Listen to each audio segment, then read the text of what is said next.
Okay, so let's look at how this is implemented here. So where do I want to go? So you could do this in ease. We haven't really spent much time on that. What you're going to find is ease is limited to the number of variables that you can use. So we have a solution here with 6 nodes and 21 time steps, and it'll have no problem with that. As soon as you want to do like 1,000 time steps in 100 nodes, right? It can't do that. It's going to fail. So it's fine to like prototype a problem here, but it may not be stable, and it probably won't give you enough, enough leeway in the time steps to actually be able to do it. But okay, we could look through. You have the duplicate loop. Here's our initial condition down here. We have the actual state equations here. So this is the first node, first step. This is the ith node step, and then this is the nth node. So you can see that this is just for the first step where I said, okay, go and do it, index 2, and then go back. So we could solve this, make sure it solves, comment it out, and then come here and do our actual solution. So we'll see if this actually works. So it solved. And we would go to the arrays to look at our result. In ease, you're probably going to need to do this sort thing. So what are we looking at? We have, I guess, 6 spatial nodes, I said. So it looks like the rows correspond to the spatial nodes. So, and then the columns are time. So we'd see for time 1, all the spatial nodes at the initial condition. That makes sense, right? Now as you pick a node and move forward in time, you start seeing it respond in temperature. So it kind of makes sense what we're seeing, I guess. Let's see. See if I took the time to actually plot any of this. Probably not. OK, I didn't. But you can see, you can kind of see how it responds. And then it goes up to the 21st time step, and that's it. So that's fine. We can also look at the implementation here. So this is a similar implementation for Python. I guess we're running the same problem. There's a couple ways to do this. So you come in here and we set up our time here. Where is that time? It's further up, I guess. Time is right here. So here we're setting up our time. You could also use that linspace function that a lot of you have been using. So it does the same thing, right? Linspace will give you the vector of time. We have our vector of space that we're looking at. And now we're just going through and computing this step. So I've consolidated everything here where the dt is just written out fully. But what you might want to do is separately compute dt and then take the step based on the method you're using. So for Eulers, it's straightforward. We just do it this way. But if you start using other methods, you probably want to keep it separate. OK, but we have our first node, ith node, last node. Indexing is slightly different because it's 0-based. And then we just run it. So hopefully this also runs. We'll see. Yeah, this is our fin problem, right? So this is the result. If we would have plotted it in ease, we would also see this. But we're seeing that as a function of position, you kind of get this steep response near the front edge where there's a heat flux being forced in. And then as you go out in position, it's kind of this dampened response. Let me just make this a little bigger. All right, so that's the answer for this fin problem. First, any questions on the numerical part of it? I know we kind of went fast through it. Honestly, I feel like the best way to learn this is to sit down with an example and just go through it. So I could talk about what I've programmed here, but it's not that interesting. OK, then a couple of minor points, or important but secondary things. I'm solving this with 300 time steps.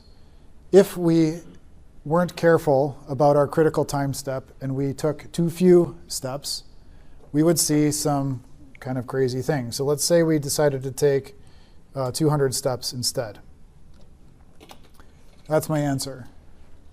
Well, it's not really an answer, right? It's 1 to the 48, so it's garbage.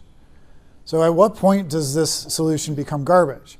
Well, at the critical time step. So we should, as we're doing this problem, we should be taking the time to calculate the critical time step. And the critical time step is all the stuff that's multiplying the temperature part of this. Let me just flip back so we can talk through this more carefully. So it's all the stuff that's multiplying the ith temperature term. So if I go through this expression for my ith node, right, this is what we had, and I group terms. You could use the collect thing in Maple. I'm going to find there's a bunch of stuff multiplying the ith node. If the stuff multiplying the ith node becomes negative, my solution becomes unstable. So I want to look at this, solve this equation for the case where it equals 0, and I get the critical time step from that. So I've just taken all this stuff and calculate the critical time step. I can look at how that's done back here again, flipping back and forth. I've done that here, my critical time step, and I'm printing out the critical time step as well. So we see the critical time step happen to print out to about 0.18 seconds, if you can read this down here. What I'm also printing out is if I took the total simulation time and then divided by this critical time step, that tells me how many nodes I need, or how many time steps I need. Turns out I need about 280 to keep it stable. So if I ran this, actually, let's run it for something just under the stability limit. You can see what happens. It does some kind of funny thing, right? Like it responds, it's kind of doing what it should, but there's this instability. And as you go further out, it's just going to become completely unstable. So you're getting some reasonable information there, but you probably want to increase the number of nodes. As you go just beyond that, so let's say we ran it with 278, or what was it, 280? So let's say 280. It's stable now. So just that small difference in the number of nodes maintains stability for Euler's technique. Questions on that? Okay. So critical time step's really important. You want to calculate that and make sure you're meeting that threshold. The last thing I want to say about this is as you get more complex solutions, you probably want to stop using for loops as much as possible. Because for loops, it turns out, in programming languages are kind of expensive.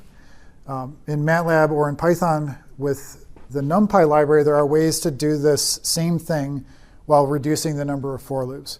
So here, I've just to give you an example of this, I will go through and comment this out.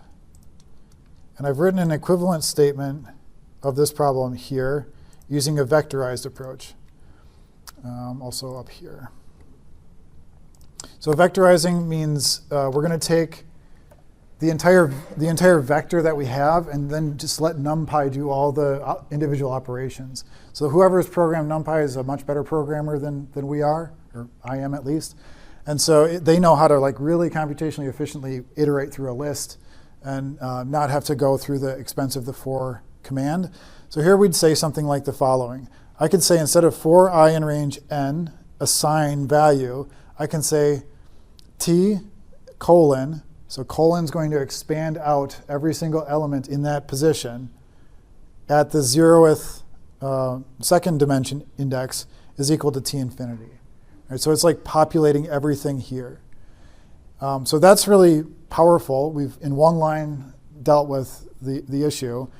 If you're doing something where we're stepping through time, you can't actually vectorize time because we have to sequentially do operations in time.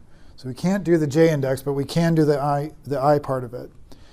So here what you'd do is you'd say temperature at position 0 at next time step is all written out this way, right? So it's basically the same thing as before. But when you get to this loop here, temperature at node 1 or node I, now you have to say, I'm going to do this for node, 1 through n minus 2, I guess, because you're kind of doing one in from the front and one in from the back. So you'd write that as this. You'd say 1 colon, and then 1 in from the back is -1 in Python. That's a shorthand way of doing that. So you're just referencing the end of the list and coming back 1. You could also do -2, whatever you want to do. So do the same thing. These all have to be the same length, right? But you're just, based on whether it's I plus 1, or I minus 1, you're sort of shifting this vector back and forth as we write it out here. So you could look at that, and this is a really shorthand way. It makes it faster. For this problem, it doesn't really matter too much. But you might see a problem where it does matter. So we could do this and run it, and it gives us the same answer. So, okay. So I think that's a good place to leave off today.